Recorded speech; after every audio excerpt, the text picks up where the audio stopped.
Hi guys, thank you so much for watching this video. My name is Amka and welcome to my channel.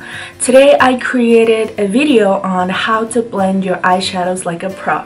And up until like 2 or 3 months ago, I was still struggling with blending my eyeshadows because I have a very Asian eye shape and it's very hooded, and I also had double eyelid surgery, so it's really tricky for me to blend my eyeshadows as like airbrushed as I can.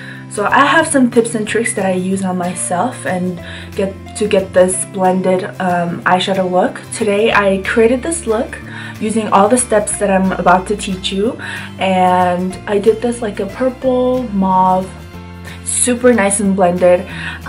So today's video is all about that, and if you guys like the video, please share and subscribe to my channel, and I will be uploading at least once a week, at most twice.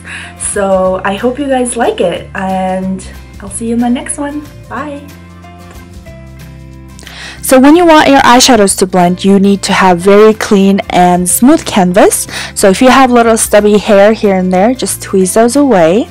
So next I'm taking an eyeshadow primer, but if you normally use a concealer, you can use that also. But the key is to have very thin layer, and I just like to use my fingers to kind of melt the primer into my skin. So next, take any powder you have. I'm taking my MERCIER translucent powder, and you have to set your primer or your concealer. Whatever you use, you have to set it. This step will make a huge difference in your eyeshadow blending game. And next, as you can see, I'm putting a makeup shield.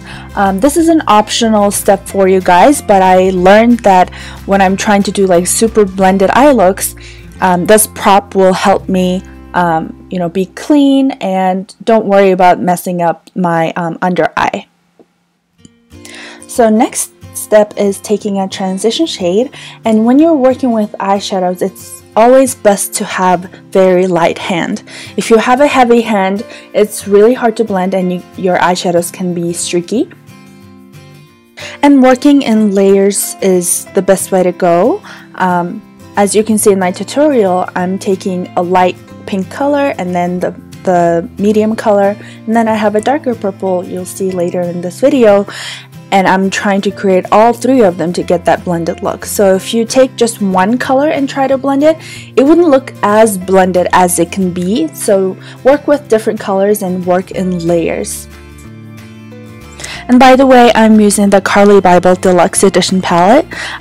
This one has a lot more transition colors and more of a pop of color involved, so I wanted to show you guys that you can get any eyeshadows to work if you kind of learn different techniques. So I'm just adding a pop of color or like metallic look to my center of the lid, and now I'm taking that darker purple and I'm just concentrating that more on the outer edge. So you can think of it this way: your lighter colors go closer to your eyebrows, and your darker colors go closer to your eyelashes. So when you get close to your eyelashes, you can put all the dark colors you want, and when you go up higher, you can kind of use lighter color and make it look more diffused. And as you notice, I'm holding my brushes kind of diagonally on my skin. I find that blends my eyeshadows more easier than if I hold my brushes like I'm using a pencil and just try to blend it so harshly. If you hold it against your skin, like more diagonal and more slanted, I promise you'll get such a different result. And let me know if you try any of the techniques that I'm talking about. So the next and the last step is, if at the end of doing your eye looks you still feel like your eyeshadows are not blended, you can take like a very light, almost like a skin color, and just diffuse the lines. So this is what I'm doing now because I wasn't happy with how my eyeshadows were looking. And that is it, you guys. I know this was such a short video, but I hope you guys learned something from this. And if you guys have any other techniques that you want to teach me, go ahead and comment below and I will be replying you guys back. And thank you so much for watching, and I'll see you guys in my next one. Bye!